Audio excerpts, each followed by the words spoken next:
Thanks for tuning in to Movie Geeks United, everybody. It's an annual favorite, tonight's show. We do it every year where we review the film releases of the summer season 25 years previously. We've torn through the 80s, and now we're on to 1990. And Dean brought up a good point, it makes us, the further in reach we go, the less kind of nostalgic we'll probably be, because we tend to be nostalgic for the movies we see as teenagers, and none of us were teenagers or young. We were entering full-fledged adulthood.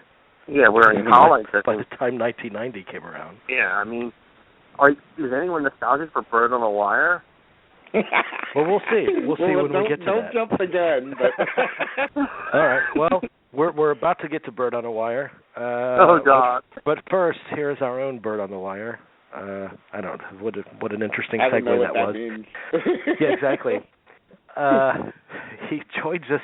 He joins us every year for this show, and he's our great friend, our old buddy, Aaron Diaz. Aaron, hey buddy. Hey guys, just to I guess I'll be the youngest one in here because I was 11 going on 12 in the summer of '90. So wow. maybe. Okay. Well, oh God! How I guess was I'll probably be the oldest one here because I was 24 at this point and living in New York City for the second year in a row. I was 19. All right. So I mean, it was literally. So I mean, when we get to the movie, I can tell you, and Jamie can tell you too, because I mean he was 16. I guess He was going to turn 16 that year, so we'll have a little bit more probably perspective on what was being truly hyped and what the Aaron kids were going. Yeah. And Aaron, I'd be really curious because there's some films that I'd be really curious that came out this summer. I'd be really curious because of your age, what you thought of them initially. So I actually look forward to this. Okay. Yeah, and in a good way, in a very good honestly, way. I might be most nostalgic about this summer because it was the summer that I saw a movie that changed my life. So we'll get to that. Yeah. May 1990. And of course that movie was Bird on a Wire, Jerry. So thank you so much. Well, no, I'm sorry. I'm gonna go to the bathroom now. Okay, I'm sorry. All right. May 4th. Let's start with May 4th.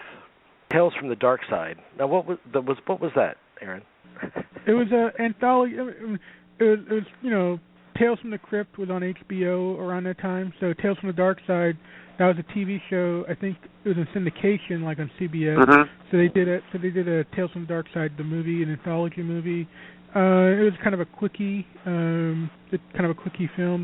I just remember one story. The final story, actually with Ray Dong Chong, had a little bit of a kick to it. I mean, it's like all anthology films, mostly anthology films, they don't really, they live and die on how good the stories are. So, it's an uneven film. So it came and went. That weekend. Yeah. Julianne Moore was in it. Steve Buscemi, Christian Slater, James Remar, Ray Don Chong, Debbie Harry was in it. And Deborah Harry. William Hickey. For anyone that wanted to see that Sledgehammer Ray Don Chong William Hickey film. And to tell you, Christian Slater was the selling point. I remember in the ad. Yeah. It was, yes, he that was the selling. Big time. Not any of the. Now you look at a cast list, you're like, oh, you might want to think, oh, let me look at it, see what those other actors were. But Christian Slater was like the name. But remember, this show was very popular, I guess, for years. Because this and another show, I guess, well, at least in our area, Monsters and Follow-Up, is that these two shows that would be on in syndication, deep UHF in some cases, and that must be an alien concept to anyone born after a certain time. But these shows were popular. They had a cult following.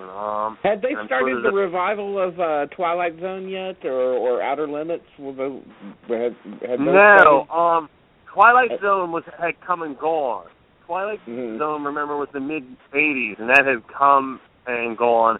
And then they tried again at the turn of the century, Twilight Zone, on I guess it was on WB or Paramount or whatever. UPN, one of those. Yeah. So it was just a quickie movie. So yeah, big time quickie. Yeah. All right. The other great summer movie, Last Exit to Brooklyn, opened up on May 4th. Jennifer Jason Leigh playing a prostitute. Stephen Lang, Gary Orbach. Yeah. This was the time when Jennifer Jason Leigh was our female Gary Oldman. That's a good analogy. In a big way. Yeah. Yeah. Ricky Lake, wasn't it? Yeah, the Hubert Selby book, controversial book, banned at the time. Uli Adele. This is the follow-up to the movie. I don't know, a lot of people have seen the movie Christian F. And like I said, Jerry Orbach. This is before Law and Order. A very grim movie. I have not seen the film since that period, so I don't know how much it's hold up. I saw when it first came out on tape, but that was 91 or something. Yeah. But I'm surprised to learn Sam Rockwell was the lead in it. Was the male lead. Right. And so I don't know if it still holds. It's just that I don't know if it still holds up. I do know that anyone who talks about it now, they will tell you that Jennifer Jason Leigh's storyline is the one that kind of leaves a mark on you of everything. Yeah. So you said Hubert Selby, and as we know, a decade after that, we get Requiem for a Dream. Right. So his books, I do think his books, depending on who the filmmaker is making it, they can be really they can work as a film separate, and hold exist in their own way as a movie, besides the book. And the books are very good. I read a lot of books by him when he was alive, and he was very very depressing. These aren't the kind of uplifting books you go read, but they're very well written. I do think I do remember watching The Last Exit a couple years ago, and it still holds up, I think, as a movie in its own way, and it's a great performance from Jennifer Jason Leigh. It's her second great performance as a prostitute this year, because she also did Miami Blues earlier in the spring. That's a great movie. That's another great movie. Yeah, with Alec Baldwin. And she actually ended up getting a few Critics Awards, including the New York Film Critics Award for supporting actress for both movies. So yeah, they gave her Do you remember if there were cries of, is this the best we can do for our actresses, is give them roles as prostitutes? Was there any kind of conversation about that, like there would be today? No, not then, because no. It was weird because it was like you had Jennifer Jason Leigh on one end in Last Exit and in Miami Blues, and of course the most popular movie in America at that time was Pretty Woman. Basically the best role for women, if you wanted to break into Hollywood, was to be a prostitute. But there was no Jezebel.com or any of that stuff. And then of course, and we'll get to this later, there was starting to become a pushback because you had those roles, and the number one comic at the time was Dice. So you had this weird kind of you had this weird tug of war going on. Yeah. Yeah, and but I think that there was always this kind of notion that playing a prostitute would get you somewhere in the film industry. Numerous actresses had won Oscars for playing prostitutes. The first ones that come to mind are Donna Reed and also Shirley Jones, but I'm sure there's a lot more. Jane Fonda, of course. Yeah. Jane Fonda, yeah. So there was always this sort of notion that it was a popular thing, but there was none of the controversy like there would be today. Meryl I didn't lady. think of the controversy. Jessica Tandy. Jessica Tandy. Yeah. Sally Field. How do you think she saved the farm? All right, May 11th. Longtime Companion. This was that was a little movie that kind of came up and surprised everyone, and it grew and grew, word of mouth. I think now, it's still a terrific movie. Bruce Davison he got it has a great scene when he helps his partner, let go.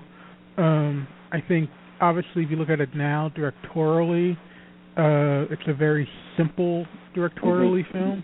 Yeah. Probably. It's a little TV movie. Yeah, but at the time, and it was a little. AIDS had been in the movies for a couple of years by then, but this was the first time it really was finally, breaking out of the art house and actually mainstream audiences were going to see it. And it also got an Oscar nomination for Bruce Davison, so it was kind of the first AIDS movie to actually break that barrier too. Yeah. And led the way for Philadelphia and so forth in the coming decade. It's a good movie. Okay. Wow, what a cast. I don't know what this movie is. A Show of Force opened on that same day. Just to let you know the cast: Andy Garcia, Amy Irving, Kevin Spacey, Robert Duvall. And Erica. Not a wide release. Not a wide release. It was a straight to. I mean, at least to us, at least around here, that came out on videotape really at the time. I don't think that saw a wide release, that movie. Yes. Yeah, I don't know the movie. Yeah. No, I know the movie, but it just didn't get it. It was not it never played in theaters around here, so I mean. That's a great movie. You can't have high hopes if it has Amy Irving in it. Can we have it as soundbite? What was the Crossing Delancey was basically the last thing she was in that was got any kind of notice. Yeah. I think she fell off the radar around that time anyway. Wait, wasn't she in Carrie? Did she sort of fall off out of the radar when she broke up with Steven Spielberg? I think he probably had her killed, and we just don't know about it. Yeah, but wasn't she, guys, in all seriousness, wasn't she in Carrie to the Rage? Yeah. Well, I take it back. Well, she was in Traffic. To be honest, she was in Traffic. Soderbergh's Traffic. She played Michael Douglas's wife. So there is that. Oh, yeah. Okay. All right. So there we go. That's a little bit of a comeback. But last she sighting did was disappear 15 years for a little ago. while. Okay. The Jerry's favorite movie, Bird on a Wire, May 18th. Dude, it's one of the greatest movies ever made. I wish Sugar Tits was in that movie when he was talking to Goldie Hawn. I wish there's a way you could remake that and have hey, Sugar Tits over here. John Badham. The only thing I remember really about that, Aaron Neville sang the theme song, I think. And there's the a close song. It's the Leonard Cohen song, right? Bird on a Wire, right? That he sings. Yeah, I don't know if it is or not, because the Leonard Cohen song is very dark, and the way Aaron Neville sings it, it's like angels are flying out of his butt. So it's I don't know that it's the same. Did they show the angels flying out of his butt? The thing about Bird on a Wire, I went to a radio promo screening of that, and it was packed. Everyone had a good time. People would need to remember that at that point, Mel Gibson, once again, he was really riding a crest, because that was his first big studio film following Lethal Weapon 2. Right, you're right. So there was that, and Goldie Hawn was still, a crowd favorite. So it was one of these true studio action comedies that they were late 80s, early 90s making. And John Badham, he was coming off of a decade where he was truly one of the most reliable directors for summer action popcorn entertainment. This is War Games, Blue Thunder, Short Circuit, American Flyer, Stakeout. So, and the thing is, Bird on a Wire was a hit. It was. It was a big hit. I mean... So, and it was a hit because of Gibson and Goldie. But, I missed that Badham. Gibson. I mean, John Badham, during our Summer of '80s series, I mean, we had him on 3 times because we couldn't freaking avoid him. I mean, he's a wonderful, beautiful, lovely guy. Yeah. But I mean, he was majorly prominent back then. But let me say. But that's a very sleepy. Let's just say that Bird on the Wire is a very sleepy attempt at this kind of, genre comedy.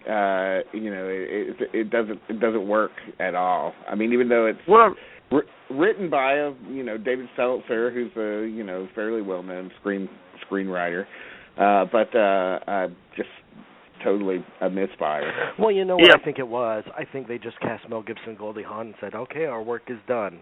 Yeah, and let me bring up the reason I bring it up though, and kind of being very cynical about it and everything. But let's be very honest. We, in hindsight, we like that Mel. That's the Mel we wish that's what Mel was really like. Let's be very honest. We miss the playful, practical joke Mel Gibson. Yeah. Who would do all? I mean, let's be very honest. There's a sense of nostalgia. Okay. We're making fun of this movie, but we do miss that. Yeah. I don't know. I kind of like the Jew-hating Mel. I think the anti-Semitic Mel is the honest Mel, and the sugar Mel. Kidding.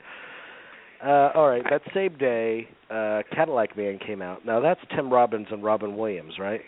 Yes. Right. Yeah, Tim Robbins, isn't it? Tim Robbins takes a used car sales dealership for hostage or something. Yeah. And I mean, I remember seeing it in also another movie that's a complete misfire on all fronts. It starts off well, and it's an interesting. I mean, it's a kind of a daring concept that the second half it's going to be like this. Comic Dog Day Afternoon, because the second half is just one location, and Robin Williams actually works. He's actually fairly restrained in that film. Tim Robbins is the wild one in there. Right. It kind of loses energy as it goes along. It's I forget who directed it. Roger Donaldson. That's Donald. Okay, so that's probably why. I mean. The other thing, Donaldson's a real director, and so he can do two-handers, and so that's why Cadillac Man is kind of an interesting, it kind of peters out, and you went, and once again, Robin Williams is coming off. This is, him coming off of Dead Poets, which is, one of his biggest hits the previous summer. I do remember it being very bitterly kind of caustic, like it was. It was a very cynical movie, I remember. It's a big cynical movie. Yeah. It starts off that way. The problem is towards the end is when kind of the sentimentality creeps into the script. Okay. And so, but Donaldson is good at working with Donaldson is very good at working with big stars and using their star image within the context of the conventions of a plot. So he's very much a journeyman kind of director. But I would be let's put one of his biggest movies. I mean, No Way Out is obviously one of his biggest successful movies before this. I don't know if Cocktail is considered a success, but he's actually one of his best movies up to this point is Smash Palace.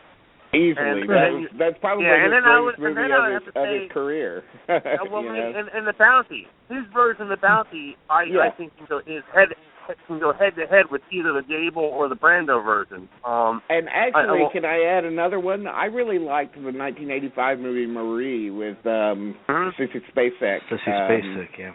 But the thing is, when you look at his American films, if you look at A No Way Out, if you look at A Cocktail, and you look at or White Sands, or you look at like A Cadillac Man, and then you look at something like even 13 Days, or The Bank Job, look at the stars that he has at the center of those films. He doesn't. He's smart enough to know. Okay, I'm not going to force these actors to do anything that they don't normally do. I'm going to use their image to work in the story. So, Cocktail, as formula as it is, as synthetic as it is, he uses it's almost more of a stripped down iconography Tom Cruise performance than Top Gun in Cocktail. But Donaldson knows what to do with that, and he knows how to use he knows how to use Kevin Costner in the two films, like Ron Shelton knows how to use Kevin Costner. Yeah, but would you also say, like, in something even like The Getaway, he knows how to use not the lead, but it's a great Michael Madsen performance. I mean, in The Getaway, he knows how to. He knows how to do. There's things he knows how to do, and 13 Days is actually a really, really good movie, I think. So yeah, I love he knew how to use love Kevin 13 Costner. Days. I think that Costner is actually the weak link in 13 Days because I don't feel like there's really a role for him there. He's a made-up character. That's a real character that he's playing in that. Oh, Kenny O'Donnell is a real character, but are you sure? He didn't need to be the lead of the movie. Is I think the problem. Oh, okay, because there was a big controversy when that came out that the Costner character never existed. That was a huge controversy. He's real. He was a real guy. Okay, all right. Well, May 24th was Back to the Future 3. This was the Back to the Future in the Old West film. This is the Memorial Day. With part 2. This is when summer used to begin. This is still when the summer movie season used to begin. That's what I was saying. Can I hold on? I just want to say that's what I was saying at the beginning of the show was that back then the summer began like around Star Wars Wednesday or whatever it was. May 25th, May 18th, somewhere around there. So that's what I was saying at the beginning of the show. No, I know. I understand. Now summer begins the last week of April. It does, yeah. It does. Yeah. You're absolutely right. It's weird that way. If we had started the last week of April, we would have been able to talk about Wild Orchid. God, Danny DeBow. And Q&A, yeah. No, but Q&A is worthwhile talking about, though. But let's not. Let's talk about Back to the Future Part 3. All right, what do we think of this movie? This is interesting because really what Back to the Future 3 does, and obviously it wasn't designed this way, but I always look at Back to the Future 3 coming out Memorial Day, 1990. It's kind of one of those, curtain calls on the 80s. You're right. Because of the first Back to the Future is 1985, and then it was just Christmas '89 that we'd gotten Part 2. And so by the time, we wrap up this series in 90, I mean, literally, if I was, I was 7 when the first one came out. I'm now 12. I'm still obviously, young, but I mean, that's a big, you go through a lot of changes in 5 years. In that 5 years. And so you're ready to move on past the Back to the Future phenomenon. That's how you felt about it? That's funny. Yeah, I mean, did you have a notion? Did you have the idea that it was going to be a Western, and so did that have any kind of? Yeah, because remember at the end of Back to the Future 2, they had that little teaser. They had a little teaser, and the thing is, I genuinely like Back to the Future 3. There's some really, and it's a funny thing. I actually like it more now than I liked it then, but I probably like it more now than I did then. As it stands now, I think it's the second best one of the series. I mean, the second one. I mean, obviously it's only a 3-part series, but the second one was so poor that I remember having absolutely no hope for the third one being good at all. And when I finally did see it, I was really stunned to the point where I said, "Wow, that was just." I really had a wow moment. Like, wow, they really did a good job with it. The sense that I get from it is the same as the Indiana Jones series, where, they were kind of disenchanted with the second one, the general public or the general critics, and by the third one, they were like, "Oh, good, now we're back to good, clean, wholesome fun." And I think it was the same thing with Back to the Future. I didn't care for either of the Back to the Future sequels. I couldn't care less, but I loved the first one. The first one is so clever. To me, the second one, it's all about, it's the fun one if you are a science person and you're all about the paradoxes of time travel.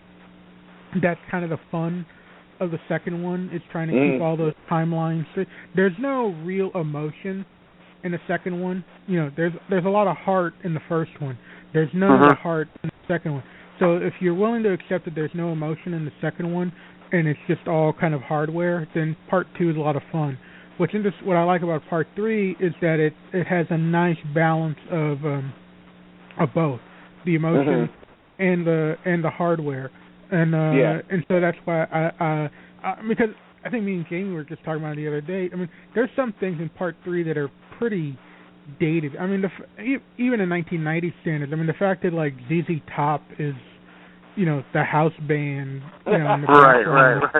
They're doing I forgot about that. I haven't seen it since it came out. I mean, I don't remember that at all. But I mean, even in 1990, I remember thinking as a kid, I was like, you couldn't get anyone else to do your theme song. So Poison.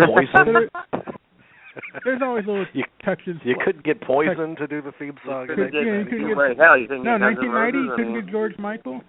Couldn't get George Michael. To be the cowboy from YMCA. That would be great. Okay. June 1st. Hang on. June 1st. Wait, you Verhoeven. skipped one. I did. What I skip? Firebirds. I don't care about it. Tommy Lee Jones and Nicolas Cage. Firebirds. A 10% on Rotten Tomatoes. Yeah, I mean, this movie came and went very quickly. I mean, I didn't see it. I've never seen it. No, it's one of those. It's been on cable, like it was on cable, like I guess a couple, for years, in the late night, early morning hours. I would imagine that Tommy Lee Jones did not get along with Nicolas Cage. I've never read that, but they seem so diametrically opposed in kind of approach that Tommy Lee Jones probably had no patience whatsoever. Who directed that movie? A guy named David Green. Not David Gordon Green, folks, for you at home, but I bet you even Nick Cage hasn't even seen Firebirds. Well, remember, it was called something else. It was called Flight of the Apache or something, if I'm not mistaken, originally. It was just off. I mean, it made Iron Eagle look subtle. That's not easy to do, but... All right, June 1st, 1990, Total Recall, Verhoeven, Schwarzenegger, sci-fi action, Sharon Stone gets her first big kick-ass role, mainstream. I mean, I think she hit it with King Solomon's Mines, but, that was... Yeah, I mean, you got to go, you got to take what you can get. What Total Recall is, now this is what I can tell you as a 12-year-old, this truly was the movie that every kid was waiting for. Every 12-year-old, because I was every fifth college grade. kid was waiting for this too, Aaron. Okay, I mean, come on. So I was fifth. I had just gotten out of fifth grade. I was going into sixth grade. This is all we were talking about was Total Recall, was the new Schwarzenegger movie, and so there was this weird period for a couple of years where Schwarzenegger movies were de facto kids movies. So so Total Recall was like. It was the Pixar movie of the summer. That's what Total Recall was. Total Recall was Toy Story 2, or however you want to look at it. And so that was the biggest. That was what everyone was going to see. Toy Story had a three-tittied woman. It was Total Recall. No, which is probably the image holds up, though.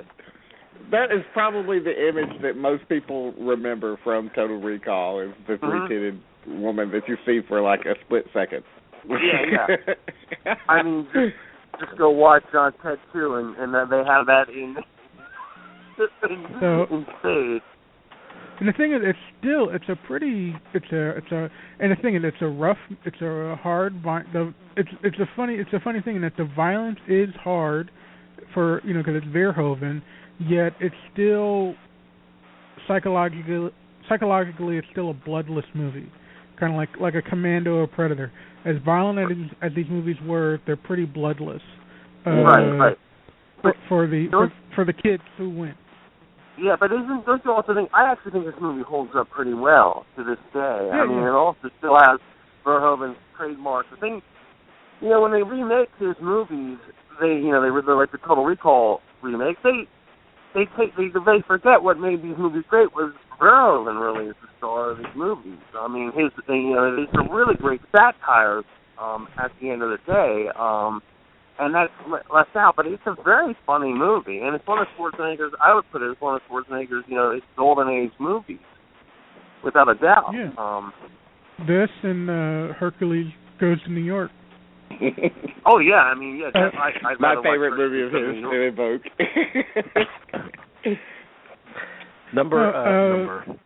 June 8th. Another 48 hours. Even the title is like, all right, here's another one. Yeah, it's a disappointment. They just got so tired of it already that they were just like, oh, whatever. The third one would have been called, okay. One more. Here you go. No, the third one would have been the final 48 hours. That's what the final 48 hours. Yeah. This is the first big disappointment of the summer, I think, that year. I mean, there are many disappointments for many, but this is the first one. And this was apparently, the story goes, this was like put into production without a finished script. It was a rush job. They needed an Eddie Murphy summer movie. So it was literally being written and shot at the same time. It feels that way. You can, if you watch it, you can feel it. And it's one of those deals. It was one of those things where they're like, well, Eddie will do his thing and we'll have a hit. And the thing is, people did go, and Eddie does do his thing in a lot of the scenes. It's nowhere near the, it's nowhere near the original. It's just right. And it was coming off of Harlem Nights, which was, critically a disaster, and didn't, and had done decent numbers, but didn't do what they thought it was going to do. And so he hadn't had. He was. This is the decline of Eddie Murphy. He hadn't had a hit. And last big hit was Coming to America. So another 48 hours is just another 48 hours is just sad to watch. Oh yeah. I have to admit, I don't think I've ever made it through it. I can't imagine actually making it through it, but I guess I must have. But it's totally escaped my brain now. It's disappointing. It's just a really it just doesn't work. I mean, for lack of a better, it just doesn't work at all. Do you think that combination of Eddie Murphy and Nick Nolte could have worked in different movies? Do you think they could have been like a Hepburn and Tracy and put in other situations? I think a remake of Rich and Poor Man, sure. I think that they would have needed to strike while the iron was, proverbially it ain't gonna work hot. now. Yeah, Yeah, they could have worked now. Yeah, they could work now together, but they could have been a Wilder Pryor thing. Yeah. Oh, yeah, that's what I'm saying. But they would have really had to capitalize on it. Wilder and Pryor, not Hepburn and Tracy. Because by this time, Eddie Murphy seems to have decided that he's not going to be funny anymore. Honestly, so. Nope. Do you think he ever becomes funny again, or? Well, I think that he's incredibly charming and funny in the first Nutty Professor and also in Bowfinger, actually. But yeah, right. So there's still something there. But right. If he wants, when he wants to come back, he will come back, but it's going to be on his terms. Yeah. So. I just think I don't know. I just think he's. I don't want to say lazy, but I think he's been a money actor for far too long. I don't think that he has it. I'm not sure that he has it in him anymore. I mean, like, you remember seeing him on the SNL event that happened earlier this year, and the disappointment. I mean, that's a perfect analogy of like what his career is to everybody. Everybody shows up to see him say hoping that he's going to be funny, and he isn't. Like, defiantly is not. I think he's very. I think there's just a lot of anger because he was. I mean, people don't. I think people seem to forget he was once the most beloved comic in the world, and then they tore him down. And I think psychologically he just couldn't believe, why are you tearing me down when I was the most beloved? And I think he got really bitter with that cycle. So. But the problem is he's not. I don't feel like he's looking at himself as being part of the problem there. Like, it's the way he's looking at it. Right. He's assigning too much blame to others, I think. Right. Well, I mean, I don't know what he's doing, but what was the last? I mean, I think Bowfinger the last good Eddie Murphy movie? Well, people liked him in Dreamgirls, but they really had. Dreamgirls, yeah, Dreamgirls is good. I'd give him that, but I mean, there's not much after that. He absolutely did not want to do Dreamgirls, and you know why? Because the payday wasn't great. And he's good in the Shrek movies. Yeah, we always forget about that, but yes, he's true. Okay, that's a good point. That's he's a great jackass. I mean, June 15th, Dick Tracy. Now, my God, my Pacino craze had kicked in the high gear by this time because I got into Pacino with Sea of Love. Right. And so that I was really excited to watch Dick Tracy, and I've never liked that movie. I recognize it's art, but it's just so, as colorful as it is, it feels so blah to me. And I think because I don't know what attracted Warren Beatty to playing Dick Tracy, the blandest possible. I don't know. Well, he's not a payday guy. He's somebody who works. He's somebody who works on passion, you know. So I don't understand what attracted him to Dick Tracy either, except to say that maybe he was just fascinated to try and get that look, that three primary colored kind of look of daily strips down on film, and on that level he succeeds because I mean the art direction, the cinematography, the costumes, and even as over the top as the makeup is still good. So all of that stuff working together he really achieved everything. But the only problem is it does land as a thud, even with that amazing cast. I mean, just an amazing cast that won't give up. And at the time, let's be very honest, a decent Madonna performance. She's not, there's many movies that you can point the finger at her. This is not one of them. I will say this about Dick Tracy. I haven't seen it since I saw it in theaters. Let me first say that. So what I remember is strictly the theatrical viewing. It's an interesting movie. It's by no means a great movie. It's not the worst movie I've ever seen. Let me say that. I can see why. I think Beatty wanted to try to make something mainstream, but even in 1990, Dick Tracy is a hard sell. Yeah, I'm sorry. That's a hard sell. Because in the age of Batman, I mean, and Dick Tracy was going after the Batman crowd. Oh, absolutely. Really old-fashioned. I mean, just by its very nature. It was funny. I'm a Dick Tracy fan. I do concede that the Tracy character is bland, but I think that's by design. Yeah, it's kind of a joke. It's a joke. Everything around Tracy is so colorful that, he doesn't need to be, tortured or anything. So, everyone else kind of fills in the Tracy story. I didn't want him to be tortured. I just wanted him to have some life to him. I mean, you have to remind yourself during the movie that I'm supposed to be rooting for this guy. The guy whose movie's named after. Everyone else gives him. But what I remember even as a kid when I saw the film, it was one of those first times when I noticed. It was a weird thing. I noticed like filmmaking technique. Sure. Like I remember there's the sequence where Tracy follows the kid to the shack. And the kid's getting beaten up, and then Tracy steps in and beats up, I guess, the kid's old man or stepfather, and he's like, why don't we step outside?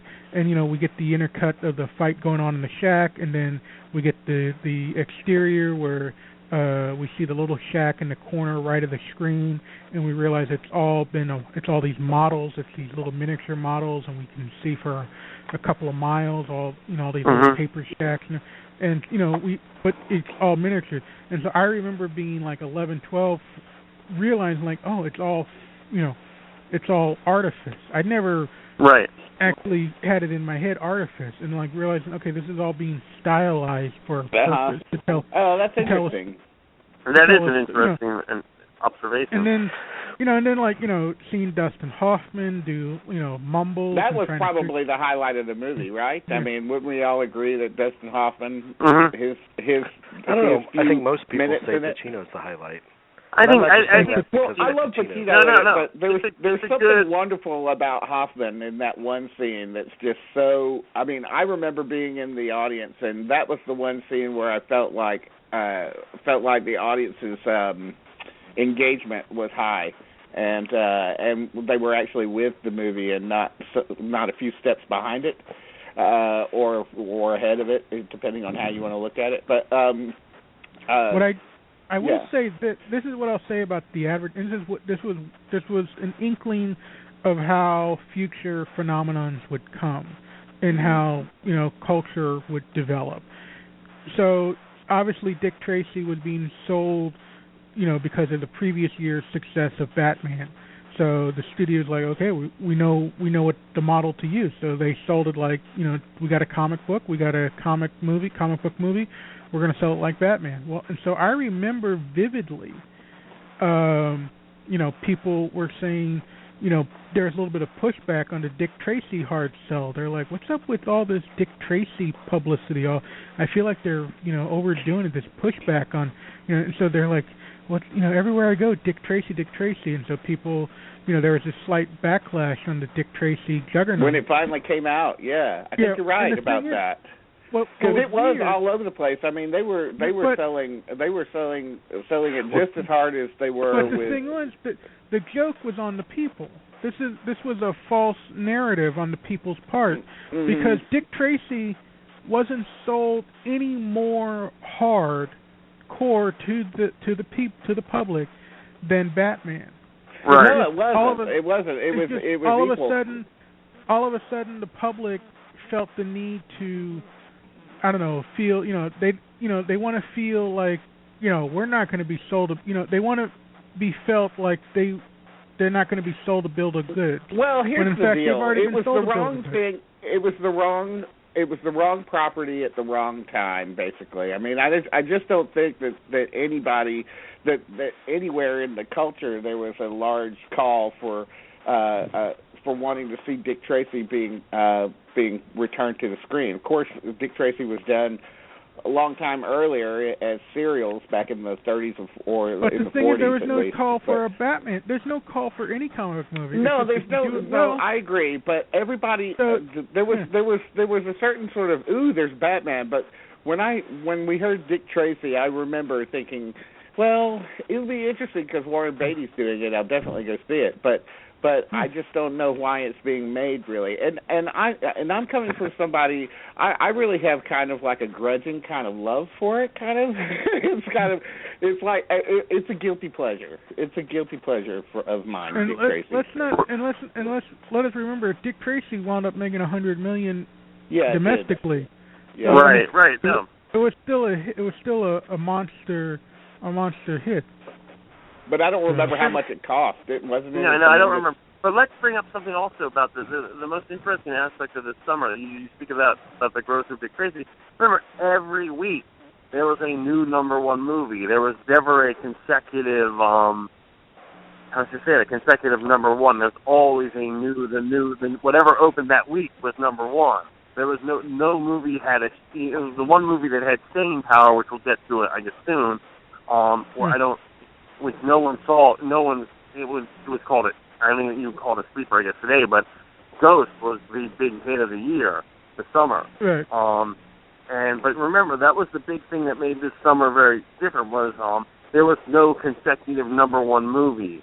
It was always something different. And it was kind of it's portending things to come, really, because that's the way the industry has been pretty much ever since. True. Well, right. I will say one last thing about Dick Tracy. I mean, obviously it looks amazing. Warren Beatty. And you're a big Sondheim fan?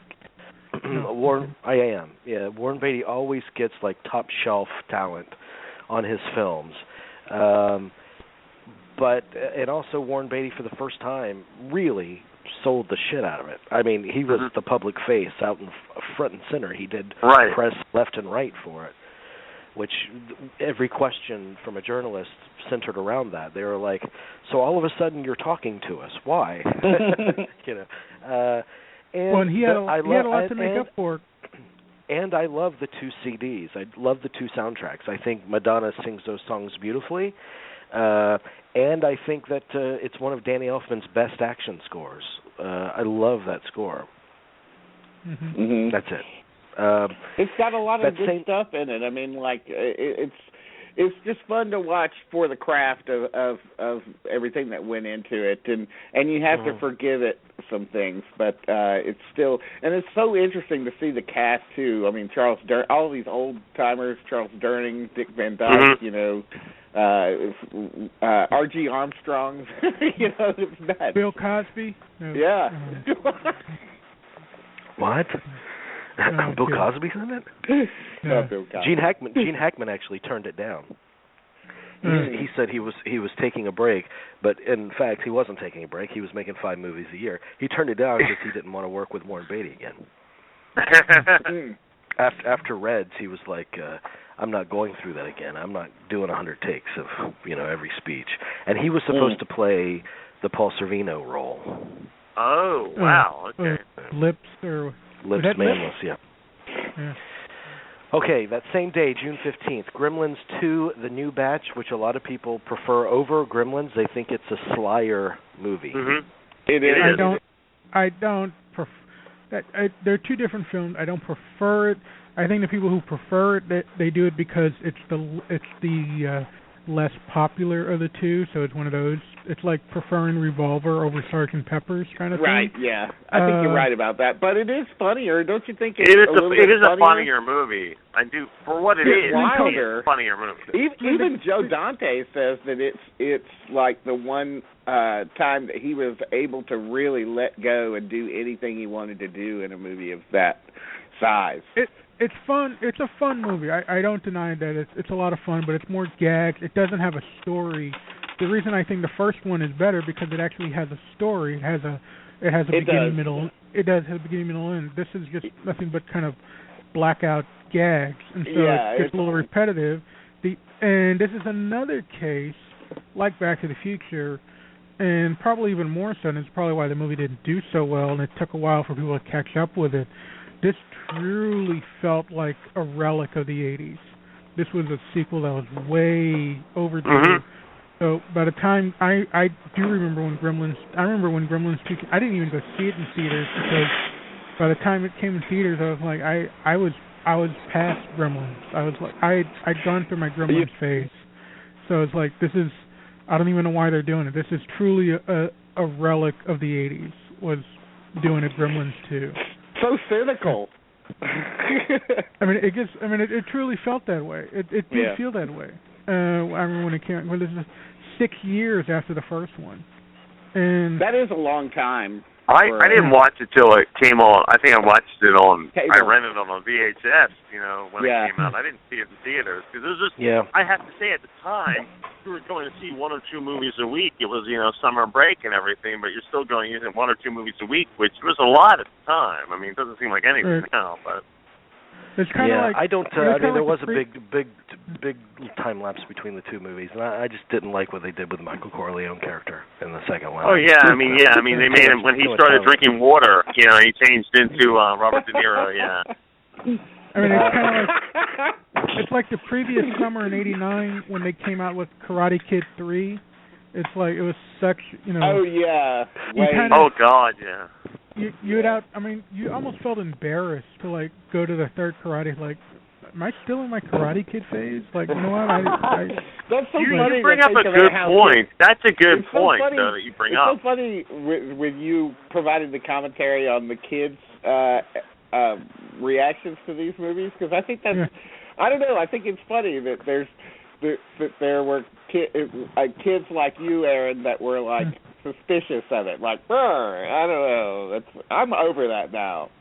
I just love that. I think it's funny. It's kind of. Now, obviously, I'm more mature, and so now Karate Kid 3 is my favorite, but still. Karate Kid 3 is my favorite. Hey, man. That's your favorite out of the series? The third one? He's being facetious. Oh, God. Okay. But I do love the second one. I do think the second one is underrated. Okay. June 22nd. The drum technique. June 22nd is RoboCop 2. Is it a big disappointment? That is a dud. What a dud. This movie is a bad movie, and I know if anyone disagrees with me, but I think we're all going into this with high hopes because Frank Miller, obviously great comic book writer and everything, but and you have the Irvin Kershner, The Empire Strikes Back, The Eyes of Mars. You have RoboCop 2. You're thinking, okay, a great movie. And it's just, I'm sorry, it doesn't work. Do you remember, Jerry, when we were... I was going to say, Waylon Green also threw in on the screenplay, the writer of The Wild Bunch of all things. Yeah, no, it's that dude. It just doesn't work. That's the sad thing about it. So, Jerry, do you remember when we were talking to Nancy Allen, she talked about how much she hated Irvin Kershner? That Irvin Kershner yes, basically I do. Yes, I do. Abused her on set. What did he do? What did he say? She just said that he was very abusive to her. That was a great interview. I think he might have been disappointed and just bitter that he was directing RoboCop 2. Yeah, this is a guy who this is a guy who had directed Woman in Love and Eyes of Mars and The Empire Strikes Back, and now he's directing a Frank Miller script called RoboCop 2. This is not the way you script your career. And to continue what I've been saying, with these other couple of films, once again, now this is only 3 years after the first RoboCop, but once again you're getting, it's like, it still seems like you waited too long to follow up. You waited too long to cash in on the success of the surprise success of the first one. Right. And I have to say, I really think that they don't. Just like with the remake that came out recently, I don't think that the filmmakers really knew what it was that we really loved about RoboCop, which was not just the action, but the comedy, the satire that's in it. Yeah, I mean the satire is the thing that really missing. Works. Yeah, that's what's missing in the second and even the third one.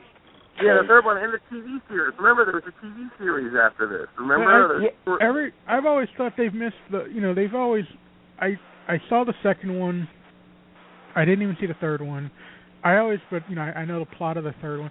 I always thought they've always missed the point. Like, why not? If you have the RoboCop character, why not have at this point have fun with it? Like, okay, have him go bad. Have like a Superman 3 where there's a section where he actually goes bad. He goes back back to his old life. Yeah, totally. Or go completely satirical and do a female RoboCop.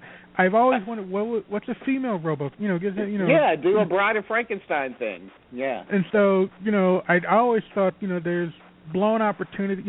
What would happen if Nancy Allen was actually a female RoboCop? And so that's what we thought was going to happen, I think. That's exactly what, it's true. That's true. That's what we thought was going to happen. I think they should have shot the first and second one simultaneously and had the second one take place in the Old West. I want to see RoboCop in the Old West. No, put in some ZZ Top. It would have been great. And can you imagine... And but going with they Total could have Recall, done something like that, I mean, they could have done... Can you imagine if they'd gone with the Total Recall crew and done the silver-plated fake robo-titties? Robo-titties. I would think it's funny to see that, but I always thought this sequel was like, all like missed opportunities, and they really, as you're watching it, you're like, wow, they really missed the point of the first one. You couldn't help.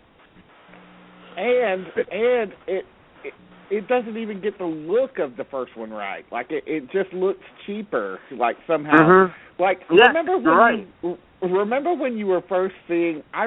Still remember seeing the preview to the first RoboCop in theaters and thinking that was like the craziest, worst piece of shit I've ever seen. And then when I finally saw it, I was like, whoa, this really blew me away. Now with this one, you're like, Oh my God! It looks like I remember seeing it and thinking that the print was falling apart or something. It just looked so grainy and horrible, and it was the worst. No,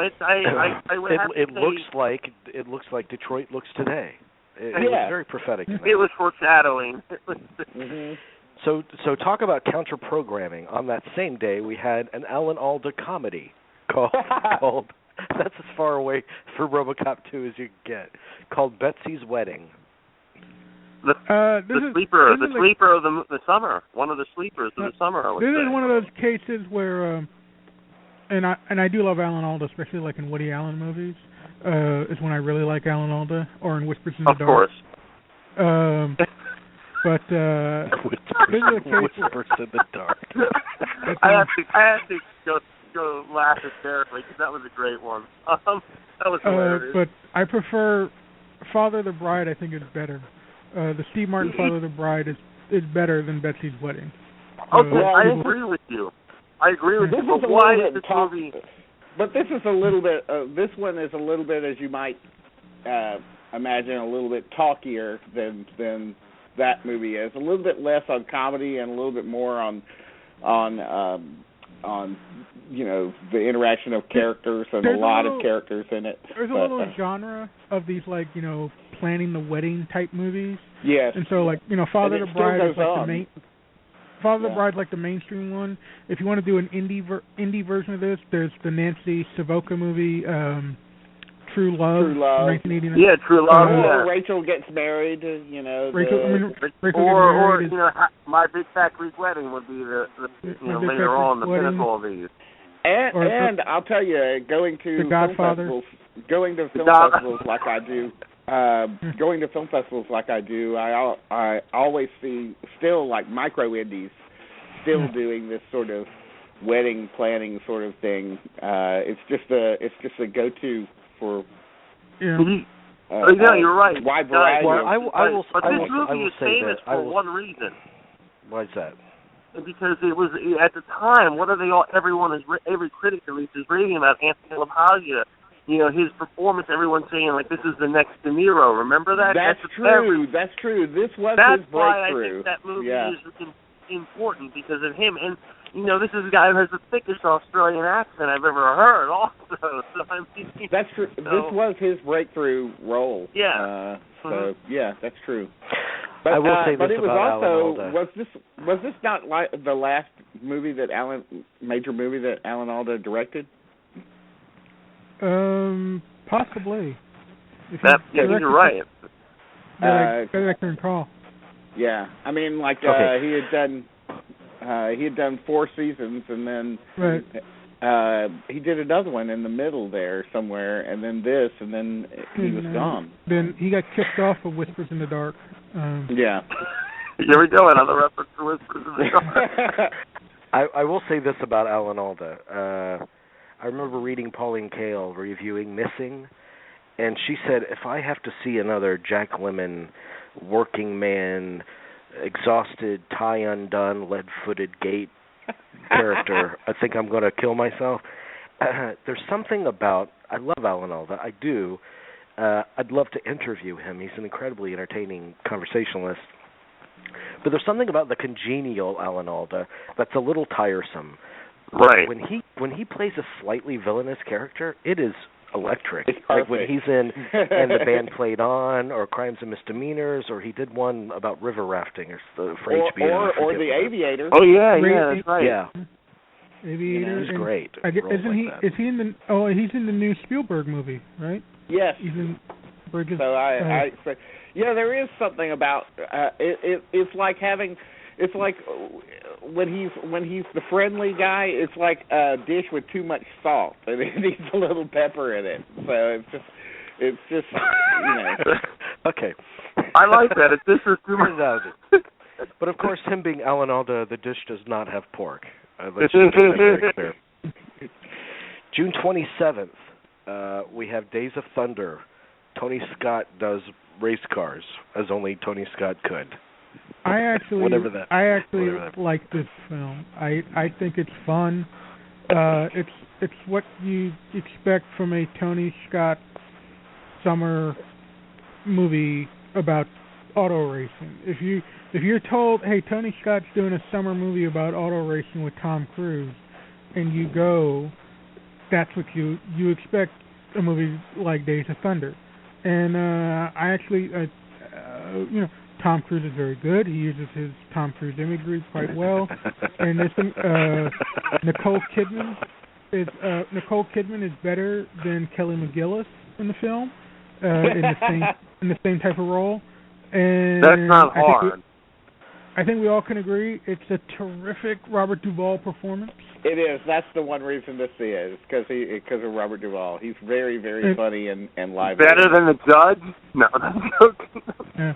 So Days of Thunder is a good movie. If I'm channel surfing and it's on, I will stop and I'll watch 10, 15 minutes of it. So I have no problem recommending Days of Thunder. It's a fun summer. I just think it's so goofy and laughable. Like, I mean, when he's riding his motorcycle through the what the hell is there smoke on the racetrack for? That's Tony Scott, man. When they introduce him, as Cole Trickle, then he comes like looking super cool. I know what it is. I mean, I know it's surface flash and it's good. I don't know a single race enthusiast who takes it even remotely seriously, which is odd to me. Because the whole reason why Tom Cruise wanted to do it was because of his love of racing. Right. There is a tradition of actors doing racing movies where they want to portray it as accurately as possible. That's not what this movie is. I'd like to know if he tried to get Paul Newman, because it was Paul Newman that got him into racing. I wonder if he tried to get Paul Newman into it, and Newman said, no, it's not for me. I will say that I was incredibly disappointed in it for reasons beyond the movie itself, because he had just come off Born on the 4th of July, which was this incredible, life-changing performance for me. I mean, it was incredibly moving to me when I first saw Born on the 4th. Right. And also I was even more excited about seeing his follow-up, and it turned out to be, candy corn, like Days of Thunder. So Tired is what wins a race, Cole. Oh, it's a great line. That is just... I don't even know what that means. But when that tack goes into red and it says 9,000 RPM, that's bad. All right. June 29th, speaking of that's bad, Ghost Dad, which is one of the great reviews from Siskel and Ebert as well. Yes, it is. Yeah. No, that's Leonard Part 6. Wait, no, that's who? When they're talking what about double? Has anyone seen this movie? I have never seen Ghost Dad. Never seen it. No, I mean anyone, not just us. I mean anyone. I don't think anyone. Wasn't this directed by Sidney Poitier? Sidney Poitier, yes. Yeah. Yes, and he had not released a statement apologizing for putting children. I wonder what Sidney Poitier. By the way, I wonder what Sidney Poitier has to say about Bill Cosby. He must have seen something. I will say that this movie made me very sympathetic to Bill Cosby's victims, because every time I try to watch it, I fall asleep. So I feel very empathetic with his victims. Oh yeah. Okay. Oh my God.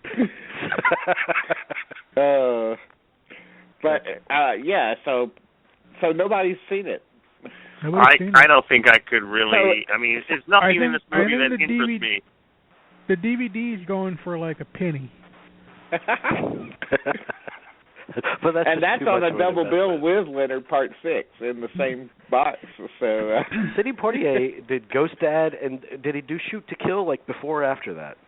He did Shoot to Kill before. Shoot to Kill is 88. That's a good movie. Okay. That's it's messed up when Shoot to Kill's the good Sidney Poitier. And hey, don't forget Little Nikita. Oh yeah. No, don't forget that. These are all better than Ghost Dad. Sorry. There's only so much I can do in a race car. Oh my God. Oh, here he comes back. Oh my God. I do have to admit, there's part of me that wants to watch Ghost Dad for at least for 15 minutes just to see if I can if you're gonna watch the Bill Cosby, watch like Let's Do It Again or or Uptown Saturday Night. Oh yeah, those movies are good, and of course, Hickey and Boggs. I think that might be his greatest big screen movie. But Wow. I just want to see how bad it really is. Well, this wasn't. Leonard Part 6 was the epic failure. This was tame compared to what Leonard Part 6 epitomized. Yeah. I think. July 3rd, 1990, 4th of July weekend, Die Hard 2, which I recall watching opening weekend. Yeah. Not liking it then, and not liking it now. And I hate it now. Like I went back probably a couple of years ago and watched it, and I said, it is just the worst. I can't even get through it. It's so horrible. I'm a Die Hard 2 defender. I'm with you, Aaron. I'm with you 100%. I'm a Die Hard 2 defender because I'm a early '90s Rennie Harlan defender. So I'm a Rennie Harlan defender. Why? I'm not a Rennie Harlan defender, but I thought this was a great sequel. I mean, there was nothing in the film. It looks cheap. It looks compared to the first one, it looks like it's made for $5. No, you're kidding. No, I mean it's a good. It does. It looks great. cheap. The special effects are awful. Like they're horrible. And like the sets are terrible. No. Everything. There is a plane crash that is one of the scariest, most effective plane crashes you'll see in a movie ever. It's right up there with Fearless and Hey, come on, Django is in it. Django is in the fucking movie. Franco Nero, come on. No, and not only that, but then also it has one of the great action shots of the '90s. Bruce Willis ejecting from the plane. And flying up to the camera and screaming, while the explosion is going on underneath him. Terrible. It's a totally absurd shot, but you'd never seen it in an action movie. Why would a camera do that? But it's fun. I've never seen a donkey shit out a person either, but in an action movie, that doesn't mean that it makes it good when I do.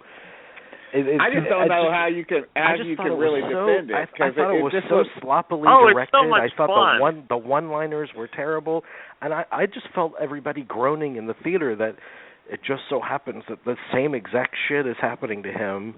I thought that Die Hard 3 opened it up a lot more, and that made it so much of a stronger movie. No, that's a good and I like Die Hard 3. I like this one too. I mean, Die Hard 3 is a great movie, but I like Die Hard 3. Die Hard 3 is also a terrific movie, but I mean, that's a weak argument to be like, oh, how could this happen to him twice? I mean, that's just. I mean, how does the same stuff keep happening to James Bond? Well, that's the argument every critic that didn't like it made. I agree with you, Aaron, that's not necessarily the argument that takes down the movie.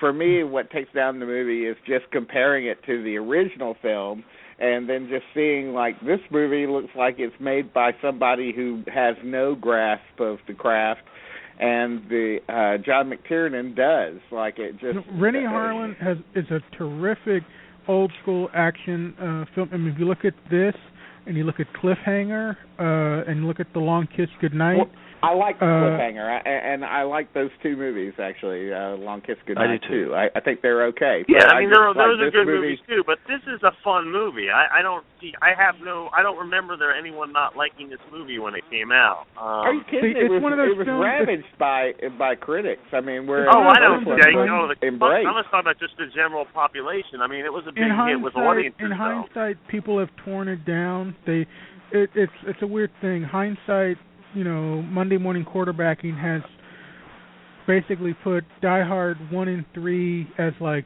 those are the two great ones, and everything else is bad. Now, well, that's because it's true. It's not Monday morning quarterbacking. I mean, I felt that way the day I saw it. Yeah, I didn't have to. I didn't. I thought it was a lot of. I thought it was a great time. I mean, I remember we went to go see it. It's a lot of fun. It's a sequel. Yes. Does it have the working class elegance of the first one? No. Or the original? No, it doesn't. It can't. It can't have that. It can't, and it's a machine. But then for tell me how number three is able to able to recall no, they went back. without... Wait a second. They go back to that. But remember what I think it was David Anson or Richard Corliss called him a blue-collar James Bond. And it was a positive review. I think, as much as I like 3, I think 3 is a tad overrated. The first half of 3 is really good, but 3 even is just kind of trading in on some of that nostalgia of the first one. The first half of it is like a Die Hard movie. Then it kind of starts to meander and it gets a little wobbly. Well, I feel like they open up the action. I mean, they don't. Let's put it like this. Let's get to the nitty gritty here. It's better that 2 is better than the 4th one. Okay. Yeah, and I would even argue that one. I think 2 is the worst of the series, without having seen even more so than 5. I haven't watched that one. The second worst behind 5. Okay. 5 is the absolute. I mean, 5 and even 4. Wow. Who would have thought that the contentious movie on this list would be Die Hard 2? I know. That's surprising. I just can't get over people have a strong thing. It was. I mean, look, it had a high body count, lots of violence. It was great for what it was. It's got Dennis Franz. It's got John Amos. I mean, these are great. These are great. You have a father with a father from Good Times.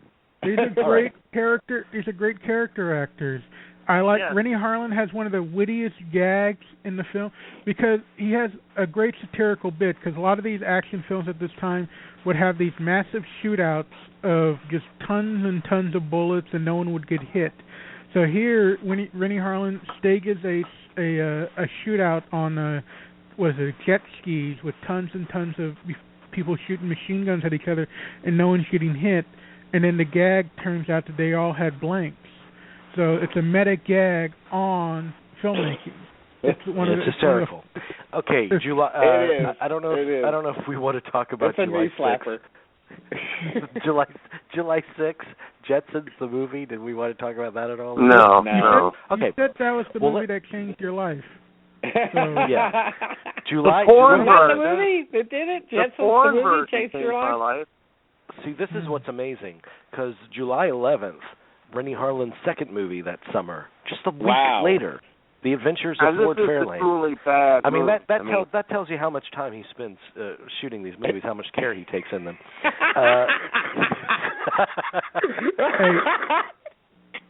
Well, John Badham had Blue Thunder and War Games within 2 weeks of each other. So this ain't Blue Thunder or War Games. Lord Fairlane is a disappointment. I don't care who you are. I knew, obviously, as I was 12, so I knew exactly who Dice Clay was. There was always the one kid on the playground who had the tape. So we were all borrowing the kid's tape, like here the Dice routine. So we all knew about the Dice movie. I didn't go see it because, frankly, I mean, even at age 12, I kind of knew Dice was kind of a one-joke comic. Like, after the nursery rhymes, it's kind of like the nursery rhymes were funny, and then it just got a little one note after a while. So I've actually never seen Lord Fairlane, so I don't know who he is. But even if you liked him, even if you were a big Andrew Dice Clay fan, there's nothing in this movie that would even interest you. I mean, it's a really poorly made movie. Yeah, so, well, I've never watched it all the way through, so I've only watched about 5 minutes. It doesn't work. I went to the theater and watched it. I mean, it's not a good movie. It's a cash in on his popularity that lasted not too long. It's meant to be a kind of disposable cash in. Yeah. But if you want to see Andrew Dice Clay and Wade Newton share a scene together, you can't miss with it. Well, and also with Priscilla I am intrigued because it's like Priscilla Presley's in it, Gilbert Gottfried in it, and then like the girl sidekick is Lauren Holly, like a real young Lauren Holly. Mm-hmm. So. But she was married. She was married to Anthony Quinn's son, and apparently Anthony Quinn's son beat the crap out of her. I think he had like that Father doesn't Like Son. surprise me. Coming from, I don't know why. I don't know why that doesn't surprise me. Well, that's Morris like Day Father is Like in Son. it. Morris Day from Purple Rain. Jerome. Yeah. Get my You know, cane. let me just say, we're talking about great action movies, which Die Hard 2 isn't. I watched Black Sunday, that 1977 film. I watched it for the first time today. That's an effective movie. That's a great movie. That's a great film. Yeah. Obviously, and you know, I usually don't like it when people say, oh, that would never be made today, or that would never get on the air today, because usually, of course it would. Everything could be made or get on the air today. Black Sunday, probably a hard sell today. Yeah. Masterful timing on that. I mean, because really, who rides blimps anymore? I mean, July 13th was the biggest hit of the summer, possibly the year, probably the year, right? Biggest hit of the year? Second biggest of the year. Behind what? Remember towards the end, a little movie called Home Alone. Home Alone. Yeah, that's right. Yeah. Mm-hmm. But Home Alone didn't make all of its money this year, so in '90s. So, but just to be fair. But it counts because it was released in December of '90, though. So. Okay. Anyway, the point is, the biggest hit of the summer on July 13th was Ghost, which hit all the right buttons. Which I love. I love Ghost. Unironically, I loved it then. As a kid, I thought it was terrific. The big fan of Ghost. I think it's a terrific movie. I love the actor who played the Phantom on the subway, Vincent Schiavelli. He was great. Yeah. Terrific. Tony Goldwyn became forever typecast as a smug yuppie. Yeah. And of course, Demi Moore's finest hour. It would take her to a margin call to get a role that good again. Patrick Swayze. I mean, between this and Point Break, this is some of his best work. Whoopi does some of Whoopi does what she does best. I just think it's a great piece of pop commercial filmmaking. And the thing, it's funny, I'm talking about how it surprised everyone. I found I have this belief now that there's no such thing as like surprise, come out of nowhere surprise hits. I do believe that people know when things are coming. So this is truly a case of the studio knew they had something good, and that they just were, so they probably didn't realize that it was going to be as big as it was, but they knew they had a hit, and that's why they released it when they did, and they were right. I mean, that movie they knew it was going to click with the right people. I remember when it came out too that I was so surprised that it was Jerry Zucker who was the director, because I know, of course, the Zucker brothers as being the ones that did Kentucky Fried Movie and Airplane and so forth, and this was a very different kind of movie for any one of the brothers and Jim Abrams to have done, and then. Is Jerry Zucker the one now who has now gone pretty far? He's pretty far right wing now. Yeah. So, well, I thought that was David. Is it David? I don't know which one it is. Is it David or Jerry? The one who did a Christmas Carol, whatever. Well, I just wanted to bring that up, but also. Just the surprise of Jerry Zucker doing this, and also the surprise not only of it being the huge hit that it was, which may not have been a surprise considering that it was a different kind of movie that's been released against a whole lot weeks and weeks of the same kind of action kind of film. But also the fact that it was so eagerly embraced by the critical community too. I mean, to the point where it ended up being a Best Picture nominee, and Whoopi Goldberg ended up getting supporting actress, and so forth. So, and also the screenplay won Best Screenplay. Bruce Joel Rubin, who I only knew from had he written Jacob's Ladder yet? At this point? It hadn't come out yet. It hadn't come out. It came out in October or November that year. Yeah. I think Jacob's Ladder was in his back pocket. He had one that was in his back pocket, and I think that was the one that they bought based on his work on Ghost. But I've always kind of liked Ghost. It's amazing to me how it brought out, how it made popular a 30-year-old song. Right. That one of the song great pop became songs huge. ever recorded. Yeah. Phil Spector, man. Phil Spector needed all that. He knew he needed all that money for a later date. And you know, so many women took up pottery after watching that movie. Yeah. You just know it. It definitely did a lot for Patrick Swayze. I mean, in terms of upping his. I mean, I think that he along with Whoopi Goldberg. I don't feel like Demi Moore actually benefited from the movie incredibly, but I do feel like Swayze and Goldberg did. Well, Swayze had two. He had two kind of waves in his career because remember he had the post Dirty Dancing wave. So that's when you got stuff like Roadhouse and Next of Kin. And then Ghost comes, and so then you get the, you get the Point Break and other films after that. And same thing with Demi Moore, after Ghost, you had the About Last Night period. Well, I mean, Demi Moore became the highest paid actress ever when she did Striptease.